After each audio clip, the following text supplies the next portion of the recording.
Hello, everyone. Welcome back to another episode of Ben on Sports.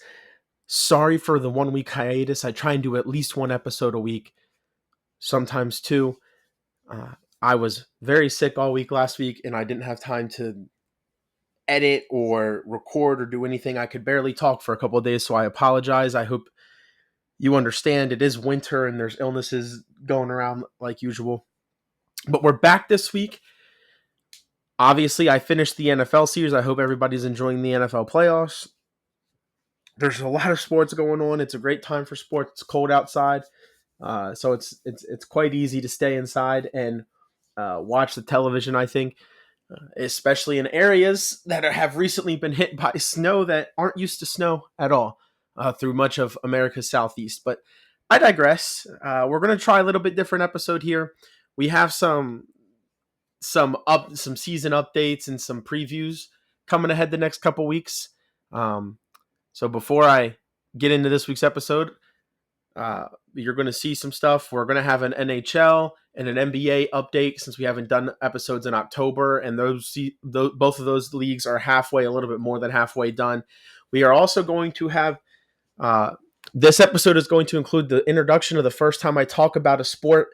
That is the sport of NASCAR. I hope you guys enjoy NASCAR. I will be talking about it a little bit in this episode, but I do want you to know that I will be doing a 2025 season preview before their season starts. I don't know if it's going to be before their preseason event, but it'll definitely be out before the Daytona 500. So you have those 3 episodes to look forward to, and as always, please put down in the comments. Tell me what you want to see. I'm very passionate and am interested in a lot of sports. So never be afraid, even if something seems weird, to put it in the comments, and I'll see what I can do. So without further ado, I mentioned this was going to be an interesting week. This is going to be the first episode that I talk about multiple sports in one episode because I have something called Rage Week. We're going to have a Rage Week this week where I discuss some things going on in the sports world that are making me angry, and I have a rant to give, and I just want to see, part of me, I want to see how you guys respond, but, everybody gets upset with certain things in sports, and I have 4 here that I picked out that have been bothering me recently, and I figured I'd share it with you and see if you guys like it. It's a different kind of content than I normally do, so I hope you guys enjoy it, and if you do, maybe we'll keep doing Rage Weeks as I have enough rage to fill them. So here are our 4 rage topics for the Rage Week. This is the order we're going to do them in. The MLB has a money problem. I'm not going to get too much into any of this because I'll get into the specifics. I'll kind of leave you wondering until we get there. College basketball is better when blue bloods are better. And the 3 teams in particular I'm talking about are the University of North Carolina, UCLA, and the University of Kentucky. Arguably the 3 best basketball programs ever. And just so we're on the same page, I do not believe those are the only 3 blue bloods. Kansas and Duke I also have on the list, but I don't have much to complain about with those schools right now. To me, those are the 5 blue bloods of college basketball. And the sport's better when they're good, and I have something to say about 3 of them. NASCAR just in general, it's kind of, maybe in some ways it's sad that NASCAR's first introduction is during to the Ben on Sports podcast is me being angry with them, but the next NASCAR episode that's solely dedicated, like I said, it should be much better, and you'll see why I mean NASCAR just in general when we get there. And then the most prevalent one, the one that's the most popular sport in America, and the one that's probably the most prevalent, or the one I'm seeing in the media the most, simply because it's NFL playoff season. Commanders need context to their season, and Jaden Daniels isn't Jesus. Some very strong wording. I'm not trying to offend anybody. I have no beef with the Commanders. I've never disliked the Commanders. But just a couple things I want to hit on there with the way the media is reacting and treating them this season. So without further ado, let's get into this week's hate list and start talking about these topics. The MLB. There's no salary floor. There's no salary cap, right? Those kind of those are intertwined. Those go together. And I just think it's ridiculous. The salary floor. I'm not one of those people that's asking for a salary cap in baseball without acknowledging that there's some teams that spend absolutely no money on their roster, the bare minimum. And I think that's ridiculous. I think every team should be held to a certain standard of, oh, we need competitive balance, which is point number 5 here. There is no competitive balance because so many teams spend so little and so many teams spend so much. And then the middle teams are kind of in this middle ground. But there's no salary floor. So as you can see here, and I would like to give credit to Spotrac. If you guys are interested in anything salary cap related, looking at player contracts, looking at how any of the salary cap works for pretty much any North American sport, even some international ones, Spotrac is the place that I recommend you go. These images right here are grabbed straight from their website and straight from their MLB total payroll. But it is absolutely ridiculous when you have a 26-man roster to only be spending $42 million in payroll. You are a rich MLB organization, and you are spending less than $2 million a player.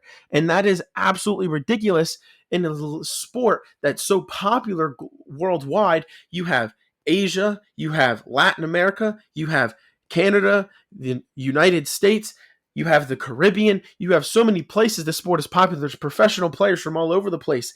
And you're telling me you're not going to spend any money trying to get anybody? It's absolutely ridiculous. And I know that baseball has a weird structure of how minor leagues, and then you have 3 years in the MLB on rookie deals, and then you have 3 years of arbitration. So a lot of these guys don't make big money and aren't getting big contracts until their mid to late 20s. And that's how the MLB works, but it's still no excuse to be spending this little. Now, I'm not saying these teams need to be spending as much as some of these top dogs are that are spending almost $300 million on the roster. I think the Dodgers actually could very well end up hitting the $300 million mark this year. This is actively where the roster is, but there's some other things that get factored in here. There's over $200 million difference. How can you tell me there's competitive balance? How can you sit here and say it's an equitable system? How can you sit here and say that everybody is trying to win when there's over $200 million differences between the teams at the bottom and the teams at the top? And quite frankly, I'm not expecting 23-ish of the around 23. I think there's a top 5 to 7 left off this list. I mean, the Houston Astros have been near the top in some of these teams, but they've let some guys walk, so they're closer to like $230 million. Most MLB teams are not even at the $200 million mark, or the $200 million mark, because maybe they can afford it, but they really can't. Everybody criticizes teams that don't want to spend money, and they should. Some of these at the bottom, as you can see, should get criticized. I mean, these teams I've listed. I mean, at least the Guardians made the playoffs, but the Marlins, the Athletics, the Rays, the White Sox, they're just tanking and not spending any money, and it's ridiculous. But I'm also not saying they need to spend $250 million, because that's not practical for most of the MLB. You see here, these 4 teams are 4 of your biggest teams. They're 4 of your biggest brands, and it's 3 of the biggest cities in the United States. The Dodgers and Yankees and Mets are from the 2 biggest cities. Philadelphia is a top 5 city based off population, and the Phillies are a really popular brand. It is completely impractical for many of the Major League Baseball teams to spend this much money. Most of them have trouble spending over $200 million, even with the revenue sharing, where most teams are bringing in the low $200 million range due to revenue sharing. Obviously, the teams at the top still make more money for a various amount of reasons. But if you look just at the revenue sharing and where teams are, every team is making I think it was around 220-ish million. But what you have to realize is they also have to pay for stadium costs, stadium upgrades. It's not just player payroll; it's coaching payroll. There's a lot of coaches in the MLB, the manager, the general manager, all of your front office staff and employees that are usually making 6 to 7 figures. You have to pay for the grounds crew. You're paying for travel.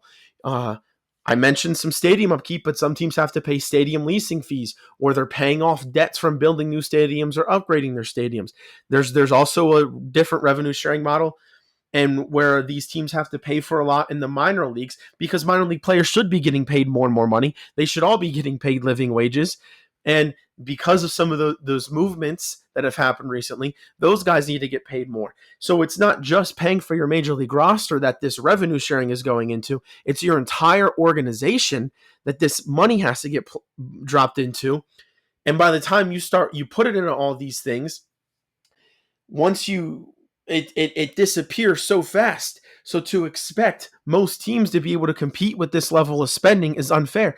And now you have the Dodgers, which in some ways you have to respect the fact that they're willing to go absolutely bonkers and defer money, which is a whole other conversation that's a part of this that is incredibly irritating. If you're paying somebody to be on your roster, if somebody is actively playing on your roster, you shouldn't be able to defer $680 million of their $700 million contract. And the Dodgers have kept up doing that. Yes, good for them for spending money. Most teams in the MLB, what's the number I'm hovering around? 23, 24, do not have the financial ability to pay for as much as the Dodgers do on their roster. And now they're just saying, we're going to pay you after you're done playing for our team.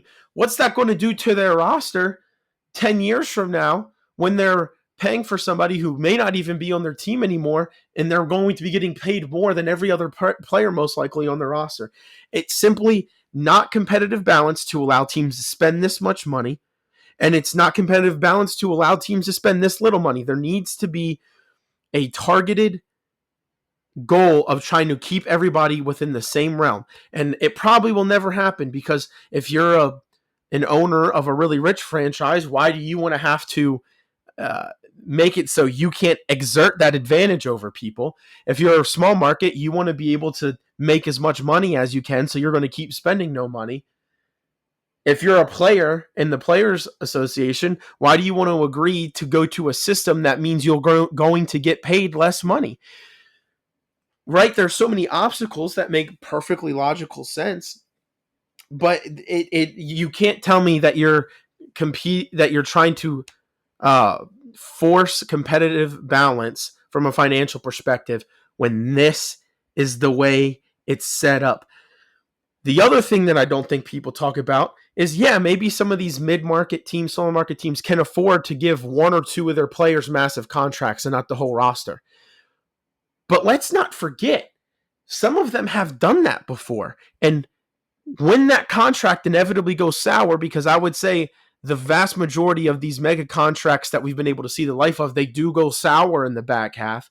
And I'm sure a lot of these ones, whether it's Ohtani or Soto or any number of the pitchers that have these massive contracts, eventually they're going to be getting paid way more than the level of play they have on the field. And when that happens, those big teams can say, all right, we're just going to cut you loose here. Or some of them can even afford to keep paying the player this massive amount of money and still go and sign big free agents. When a massive contract goes south for a mid-market or small market team, they no longer have the financial resources to go out and continue to sign really good players, even if it's re-signing their own players. And that's an aspect of this that's not talked about.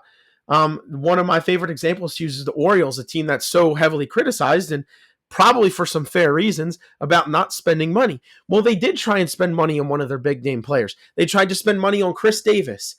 And maybe a year and a half, 2 years after signing a $162 million contract, which was one of the biggest in the MLB at the time and the biggest in the franchise history for the Orioles, he sucked. He has one of the longest, it actually might be the longest at-bat streak without recording a hit while getting paid that massive contract.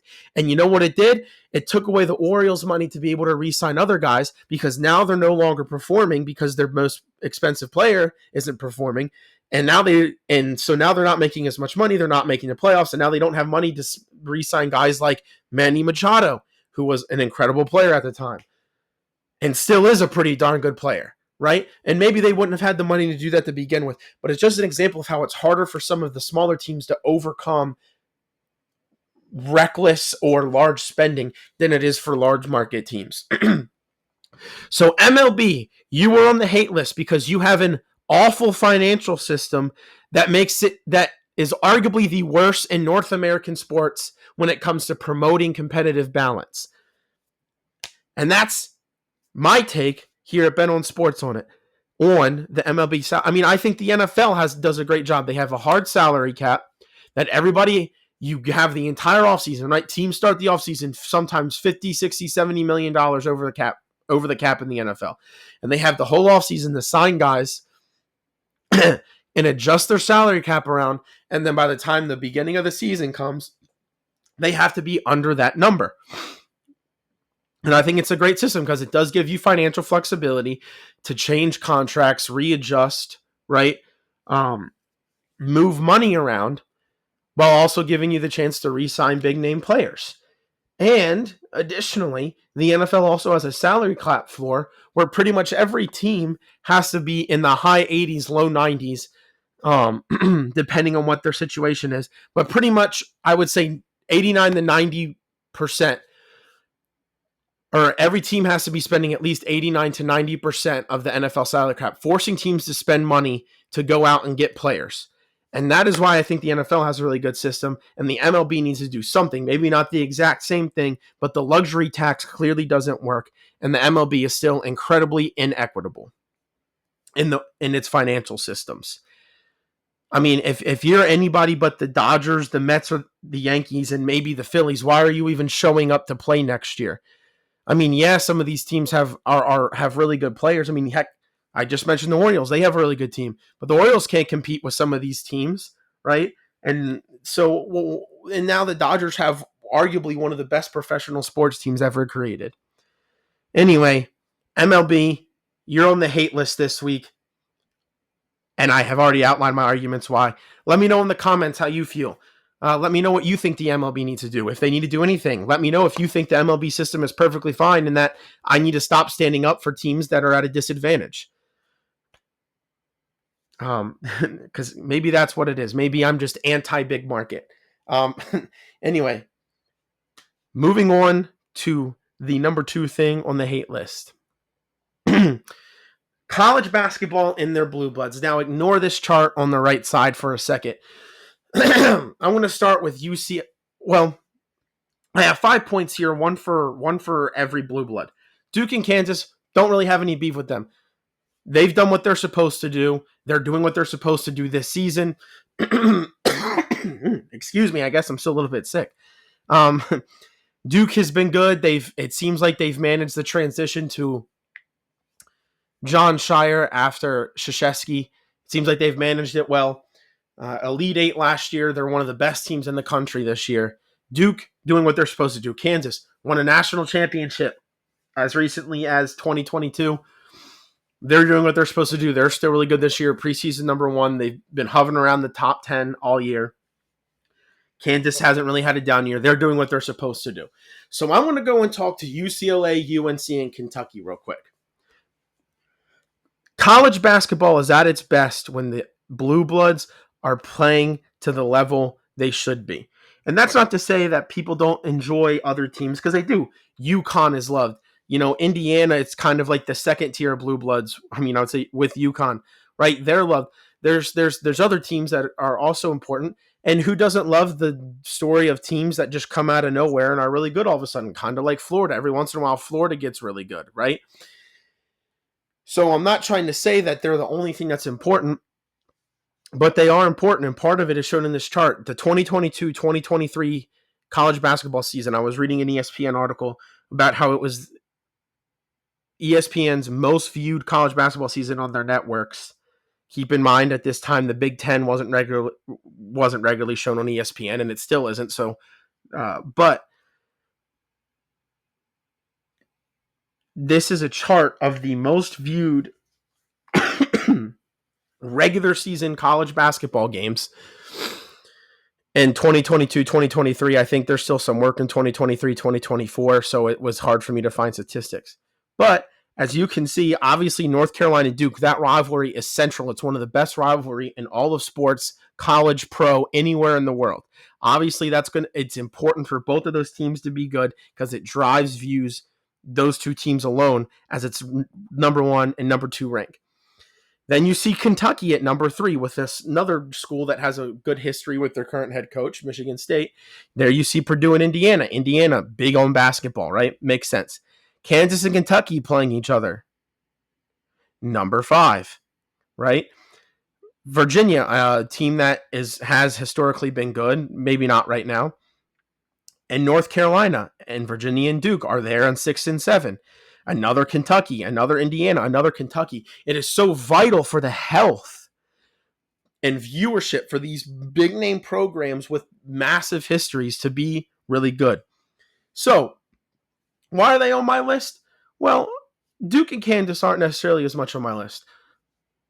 One more thing. I want to talk about viewership. Sorry, I realized I wasn't done my viewership. I don't have the stats on here. But of the most watched NCAA tournament games of the last couple years, virtually every one of them features either UNC, Kentucky, Duke, or Kansas, and then UConn is also right there. They draw a large amount of viewership. But like the UNC Duke game, that was Coach K's last Final Four game where UNC sent Coach K packing in the Final Four. And then the very next game was the UNC Kansas championship, is one of the most watched. Those two are both two of the most watched college basketball games of the last decade, right? UNC Gonzaga and UNC Villanova championships are up there. The Duke 2015 national championship, Kentucky, right? Like all of these schools are routinely near the top of all of the viewership metrics for both regular and postseason play. There is a reason for that. So why am I upset with Kentucky, UCLA, and UNC? Why have they put the Blue Bloods on this list? I'm going to go a little bit out of order than it is on here. I'm going to go UCLA, Kentucky, and we're going to end with UNC. UCLA off to a rough start in their first year in the Big Ten. UCLA's program has been, obviously they've never reached the heights of John Wooden. I don't know if any program is ever going to reach those heights with how incredible that program was under Wooden. But UCLA made a trip to the Final Four, 2021, 2022, when it was Gonzaga, when Baylor demolished Gonzaga for the national championship. And then the very next year, they made a good run to the Sweet 16 and lost to the aforementioned North Carolina team that made it to the national championship game. And then since then, I mean, they have a decent head coach. Like Mick Cronin is good. He has good history at Cincinnati. He's done fairly well at UCLA, I would say. But now UCLA as a school made this big move to the Big Ten with USC and Oregon and Washington, and UCLA had a decent out-of-conference schedule, and then they picked up a big win against Oregon to start conference play. But since they moved to the Big Ten, until they beat Wisconsin last Saturday, they haven't been very good. They have also a loss that's looking worse and worse against UNC in the non-conference. Like this UCLA team seems like it's getting a little bit worse, or Mick Cronin, the program, is kind of in a downslope right now, which is not good when you're moving to one of the two really big, massive conferences in college sports right now, and you're trying to prove that you're still a blue blood. And now you have Mick Cronin not that long ago, and so they've beaten Wisconsin since then, so maybe it was Mick Cronin motivating his team, but Mick Cronin coming out and saying some very harsh things about his players in his locker room that you could argue are no coach should ever really say. I mean, it was pretty harsh and maybe unfair in some ways.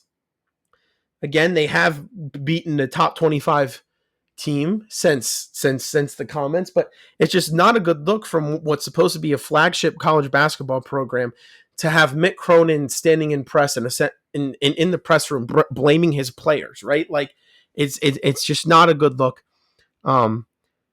And it certainly kind of worrisome to me. But I digress. So UCLA, I don't know what's going on. You need to get it figured out.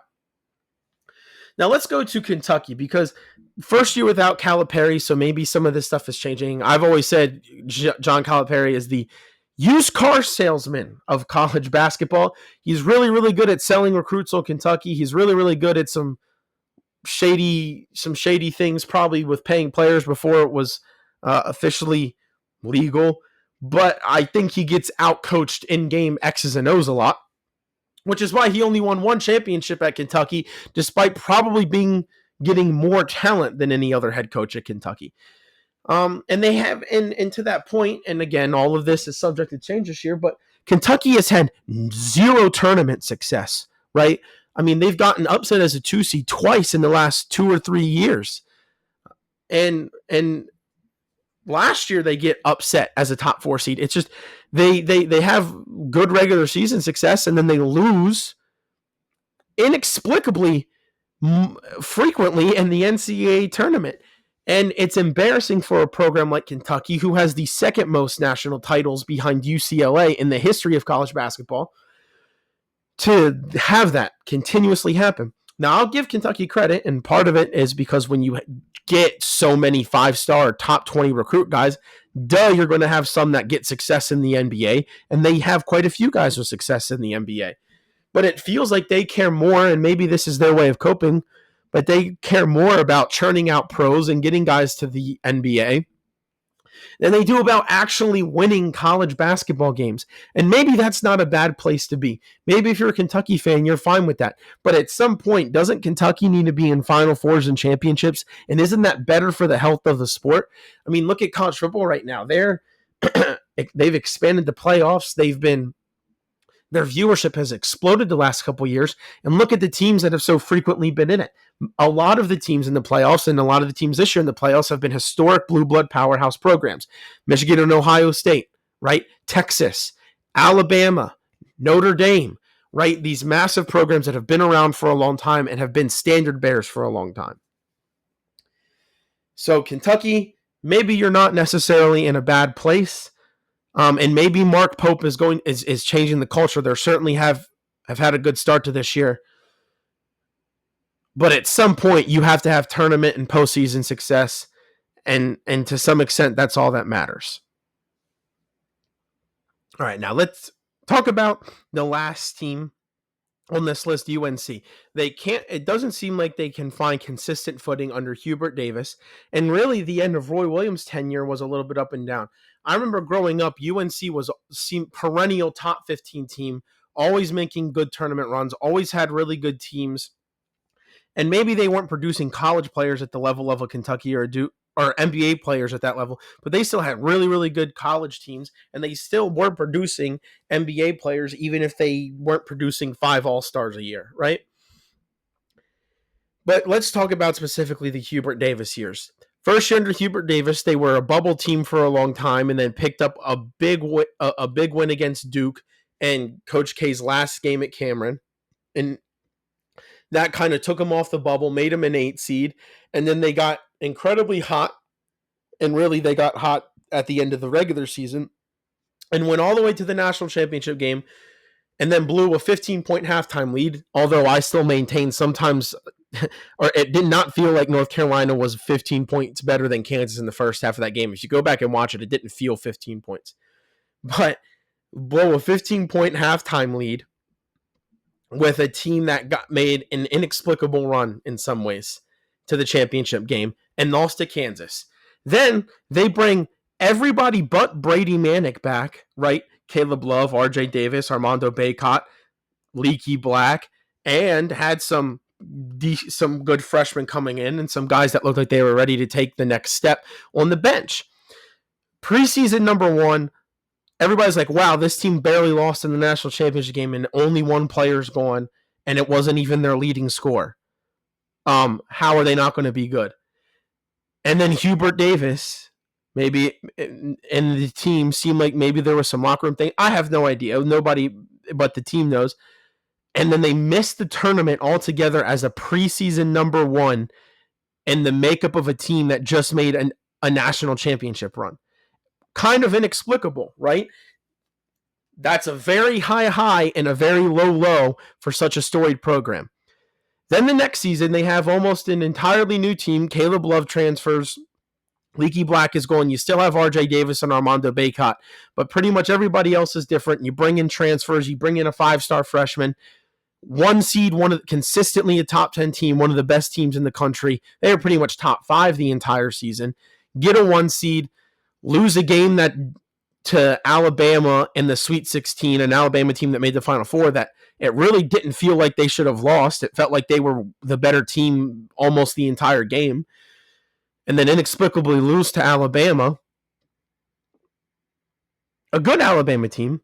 And now this year, they're a top 10 team, multiple 5-star recruits. You have multiple first-round picks, potential lottery picks, in Ian Jackson and Drake Powell. You have somebody who was the ACC Player of the Year and in a top 3 candidate for National Player of the Year, 5th-year senior in RJ Davis.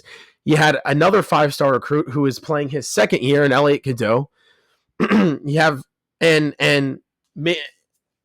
now they'll be. It seems like they'll be lucky to make the tournament. It seems like they're hanging around right on the bubble. They almost have had a couple big wins this season, but haven't been able to pick any of them up.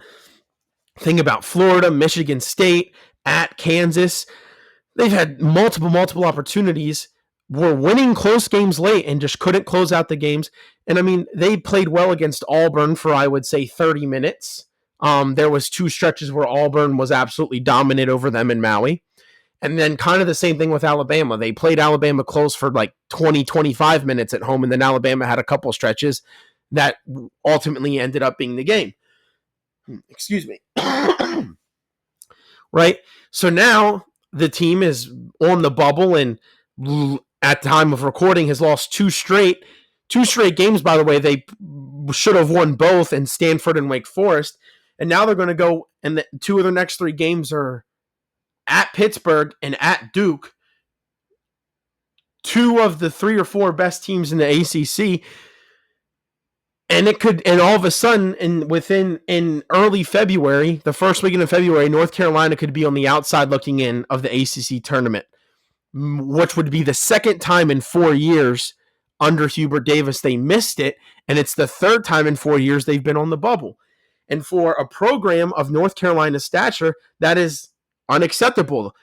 North Carolina brings out the views. Maybe it's Jordan Brand's flagship school, the GOAT of basketball, the best basketball player ever, played at your college for 3 years, won a national championship, and now you bear the logo of his company on your name, right? Like, that's how important UNC is to the legacy of basketball, and they are arguably having the worst 5-year run they've ever had, definitely since the years of Dean Smith. It's been an awful 5-year run.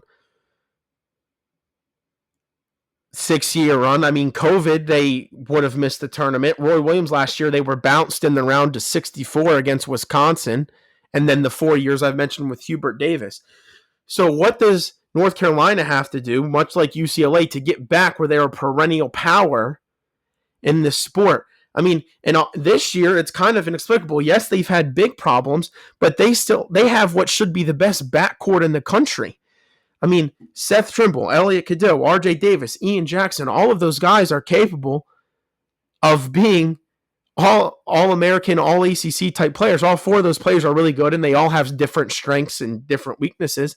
And then you have Drake Powell, who's playing forward, could also be a really good guard and could be a lottery pick. Maybe not this year, unless he starts playing better, but maybe next year. Regardless of if you don't have the dominant big you've had, which you could argue not finding a big, you had Armando Bacot for years and years, and you don't have a big, which when you have Armando Bacot for 5 years, it gives you plenty of time to find that backup big, the guy to take over for him. When I was growing up, right, I mean, through most of Roy Williams' career, it felt like North Carolina always had 2 or 3 of the best bigs in the country, right? I digress. So that's a failure, but even they have bigs that are good enough for them to still win games with how good their backcourt is and how good their guards are. And they're on the verge of missing the tournament again. So I don't know what's going on at UNC with Hubert Davis. I don't know why they can't find consistent footing. But I know this, college basketball is better when their best programs, their most historic programs are really good. And UCLA and UNC at the top of the list need to start finding some success. And Kentucky needs to start finding some postseason success. Or the health of college basketball could start to suffer without its big brands. Sorry, that rant might have been long, but I had to talk about 3 teams, guys, okay? So let's move on to number 3, NASCAR. I might not hit on exactly all of these points, but all of these points are why I'm upset with NASCAR in general. And we'll probably talk about some of them in conjunction, right? The first thing, and you can see the picture here in the top right of Joey Logano winning the championship this year. NASCAR might have the worst postseason structure in all of professional sports. It's definitely the worst championship postseason structure in literally all of auto racing, any type of automobile racing, dirt. I mean, IMSA, I mean, F1, I mean, IndyCar, even motorcycle racing has a better freaking championship format than NASCAR does. And you might be saying, oh, no, you're just upset. Guys, I really don't care who wins. I enjoy NASCAR as a sport most of the time.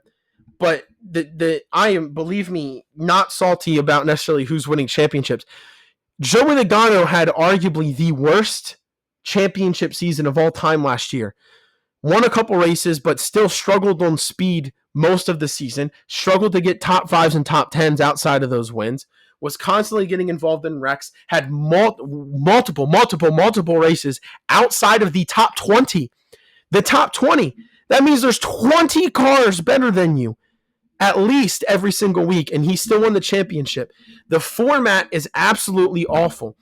And I understand the point where we're trying to make it like other sports where you have to show up in the postseason if you want to win the championship.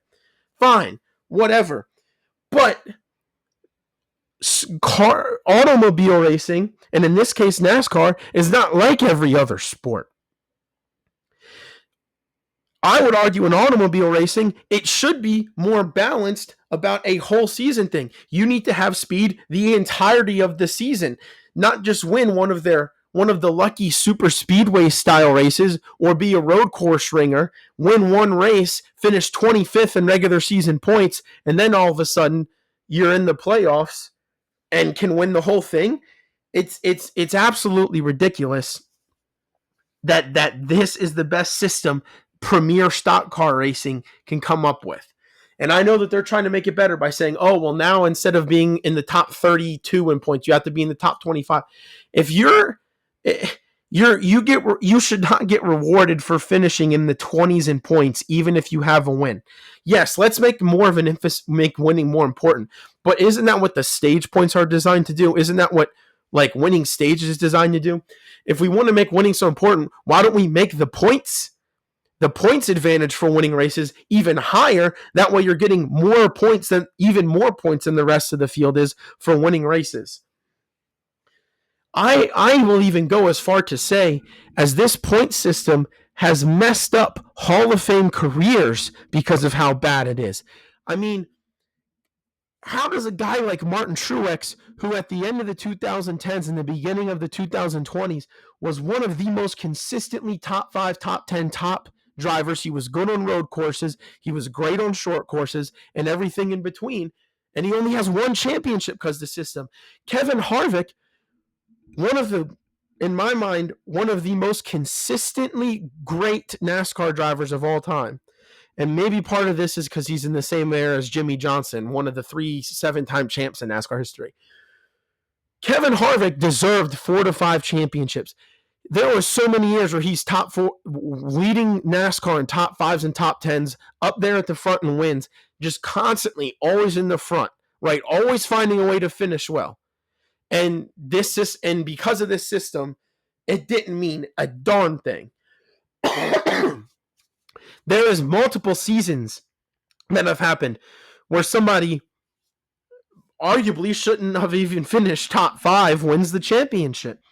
NASCAR's playoff system is a disgrace to the sport and needs a complete overhaul. If you want to make the playoffs more important than the regular season, that's fine. But remember the chase? I personally thought the chase was front.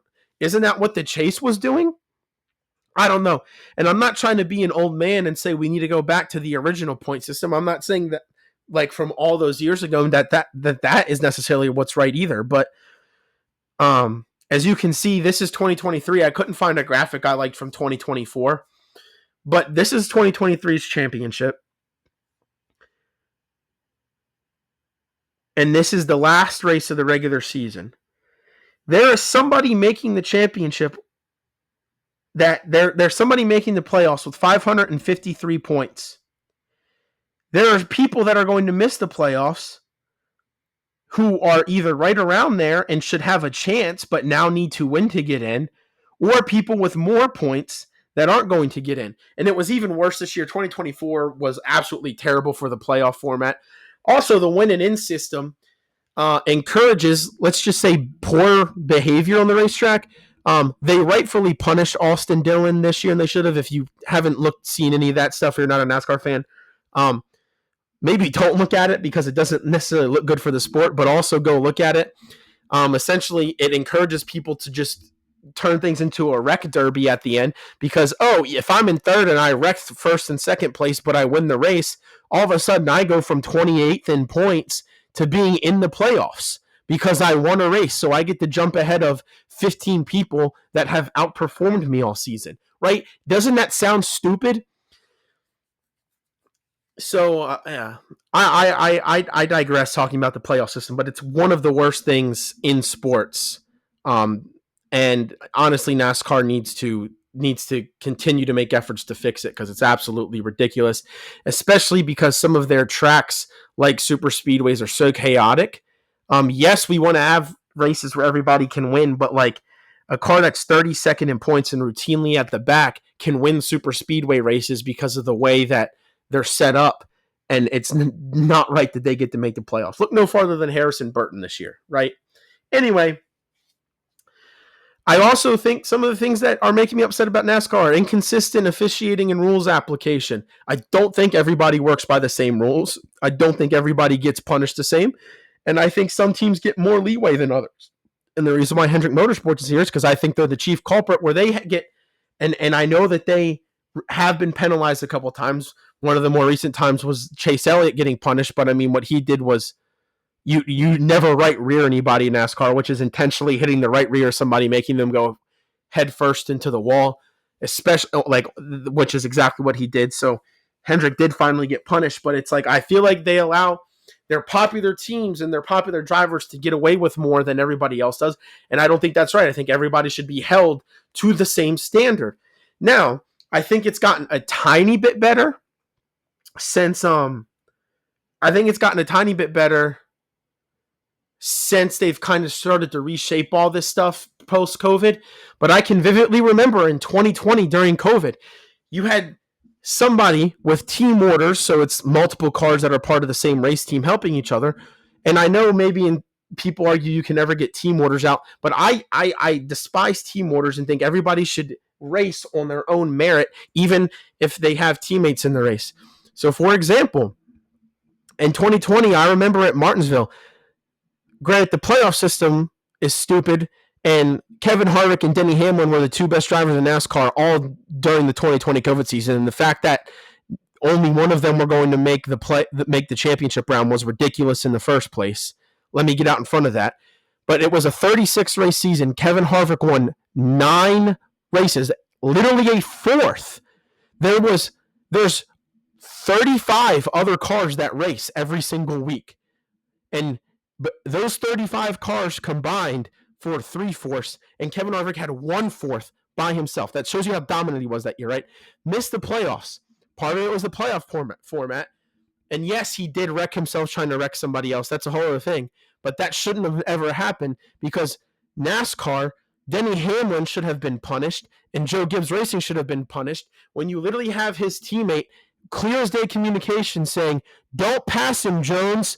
Because if Eric Jones passed Denny Hamlin, his teammate, it would have put Denny Hamlin out of the playoffs out of the championship round for Kevin Harvick. That crap is ridiculous, and NASCAR needs to get it out, right? They've had penalized people for a lot less than that. But Joe Gibbs Racing, Denny Hamlin, popular driver, oh, we can't do that. It happened this year at Martinsville with William Byron, in my opinion. And yeah, Christopher Bell made his move. But my thing is, if you get rid of the first person that messes up, the second person never has to mess up in the first place, right? And the fact, honestly, Christopher Bell probably did break the rules, but so did William Byron. And if you want to hold up your rules fairly and equitably for every team and every driver, neither driver should have made the championship round of 4. Maybe that's a hot take. Maybe make it a round of 3, or let the car that finished behind both of them because they both broke rules get in. I don't know. Just a suggestion. Maybe I'm crazy. But NASCAR, in my opinion, is inconsistent in officiating, and the rule book is the way it's written allows them to have too much leeway into what they are allowed on, how they're allowed to apply the rules, because so much of it is as NASCAR see fits, or however you want to say it, and it's absolutely ridiculous. Let's get on the same page. Let's be fair, equitable, and consistent, because they aren't. I'm starting to drone on, so I'm going to try and finish some of these things real quick. They can't market their stars. I mean, half of NASCAR's marketing, when you look at the new season, is guys like Dale Earnhardt Jr. and Dale Sr. and Jeff Gordon, drivers who have been retired, drivers who aren't even around anymore, because they can't market their current stars. Why don't you figure out how to market your current stars? And maybe that's part of what their Netflix series is trying to do. 4 and 5 kind of go together. Short tracks, as a longtime NASCAR fan, are my favorite tracks, and they can't figure out the package. So then everybody complains about short tracks, and oh, we want to see more of this type of track. Short tracks are the lifeblood of NASCAR. They're what makes the sport great. And because NASCAR can't figure out the short track packages, whether it's the tires, whether it's the horsepower, there's a lot of stuff. But why aren't we more active working with the drivers trying to get the short track packages to work out, right? It's literally fighting its own teams in court right now. 23XI, owned by Michael Jordan, partially, one of the best things that happened in NASCAR. I mean, you have Michael Jordan, one of the most famous athletes in the history of the world, sponsoring and owning a hopefully about to be 3-car team. You literally have Jordan brand sponsoring NASCARs. Jordans are one of the most consequential cultural fashion choices in the history of the world, and you have cars in your sport going around modeled after Jordan brand shoes, and that's the organization we're going to fight with, because, well, I'm not going to get into that right now, but maybe you shouldn't be actively fighting 2 of your teams, including one of your most popular, in court. Maybe that's not a good look. And because they're trying to draw new fans, that's great. But going back to 4 and 5, you can't completely diminish the history and what you used to do in the sport. All these road courses, NASCAR is not built to race road courses. The road course package is awful. And nobody wants to sit there and watch NASCAR run 5 to 10 seconds apart everywhere on a road course when they're not built for road course racing, in my opinion. Yes, they can do it, and there's some very good road course racers, but the idea of NASCAR is not to have 6 to 7 road course races a season. NASCAR's at its best, again, when it's on the short tracks, even some of their super speedways, racing on what they're built to race on, where the action is close more often than it's not. And I also put nepotism, because that's a big problem in NASCAR. Sometimes it's more important who sponsors you and how much money you bring in than it is how talented you are. And that shouldn't be the case. There's some guys that are fighting for their life in Truck Series and Xfinity that are really good drivers and outperforming guys, but they can't get rides in higher series because of nepotism and some other financial things. And I guess it makes sense, but maybe not fair and equitable. Anyway, maybe I'll get a little bit more than NASCAR. I didn't mean to sit on the soapbox that long, but I have very strong feelings about NASCAR and how it could be it is a great sport. It could be a great sport, but they keep making stupid mistakes and decisions. But I digress. Let's move on to the last one of the day. The Commanders need context, and Jayden Daniels is not Jesus. First of all, we need to talk about their schedule and the circumstances around their wins. I am not trying to diminish what they've done this year. They have had a phenomenal season. more than what a lot of people expected. I didn't expect them in the NFC Championship game. Although if you go back to my Week 1 podcast, I say that the Commanders are a dark horse playoff team. I saw them being a playoff team early on, literally before the season started. So I want to say that before I get into what I'm about to say. But all along it was they're going to take a step forward because they have a good defensive-minded head coach. They have what should be a better offense. And they have an easy schedule. Let's go through their schedule real quick and talk about their wins and losses. Their losses at Tampa Bay to start the season got blown out. Lost at Baltimore. Great team, one of the best teams in the NFL. Okay, I guess it makes sense. Lost at home to Pittsburgh. Another team like the Commanders that were partially only made the playoffs because of a ridiculous easy schedule. Lost at Philly. Lost at home to Dallas. 3-game losing streak, right? A Dallas team that had many injuries and was not very good at this point in the year. We're not talking about should have losses. And then they didn't lose a game the rest of the season. But let's talk about their wins. All right, their best wins on the season. At Cincinnati, primetime.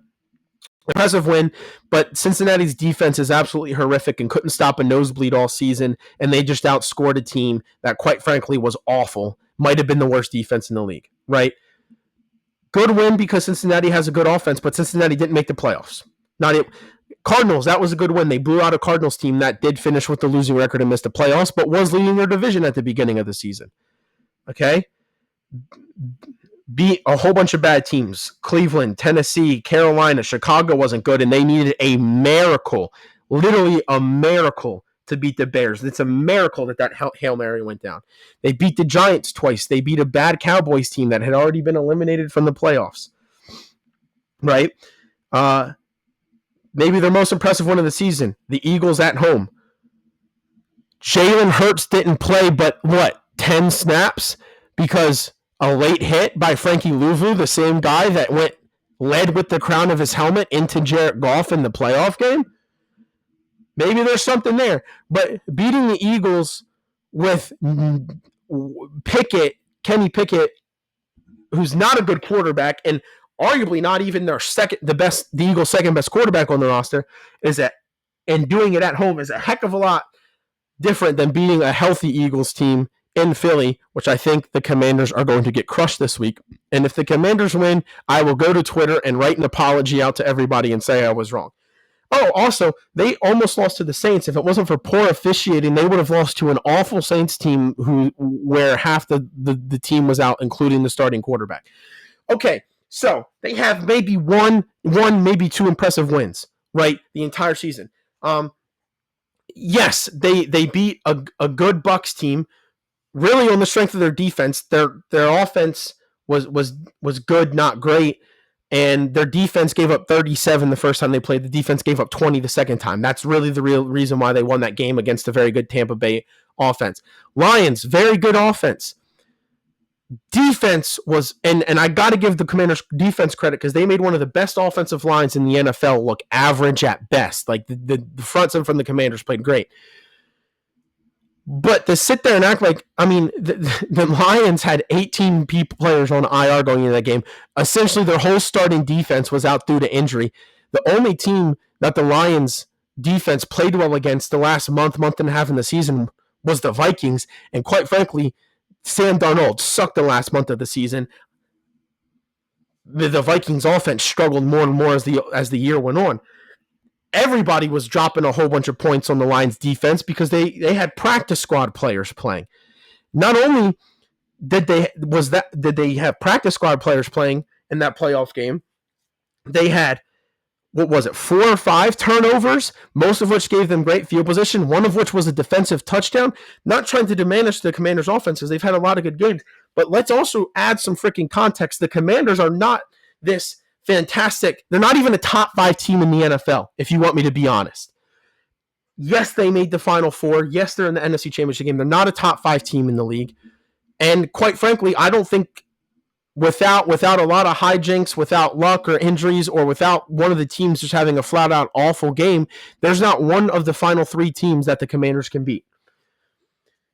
Again, great season, but still. Now, let me let me talk about the last 2 points here with Jaden Daniels and recency bias. I hate recency bias in every sport. It's not just Jaden Daniels. Recency bias happens every year with one player, whether it's MVP or Rookie of the Year or just Sixth Man of the Year. It's something. There's always something, and recency bias is one of the worst things to happen in sports. You always think the best thing that's ever happened is what's in front of your face now, and it rarely, if ever, is the case. Recency bias sucks, and that's all this is. People are acting like Jaden Daniels is the second coming of Christ this season, the way that they're talking about him, literally calling him the savior. And he's had a great season, one of the best rookie quarterback seasons of all time. I'll give him that. But to sit here and say all this stuff, I mean, it's so common after a great rookie season where a guy has a sophomore slump. And to be honest, I'm not going to overreact to 1 year. I still to this day, right now, January 20, whatever, I think it's the 23rd, 2025, will say, I'm not confident Jaden Daniels will have the best career out of the quarterbacks in his draft class. Jaden Daniels is being called the best rookie of all time. This is called the best rookie season of all time. Not only is it not the best rookie season of all time, it is not the best rookie quarterback season of all time. For example, just last season, everybody was saying CJ Stroud was the best rookie quarterback of all time. Sophomore slump, everybody forgot about it. And he did have a really, really good rookie season. Won a playoff game, right? Like, he had a really good year last year. And again, I'm not trying to say Jaden Daniels is bad. It is an incredible rookie season.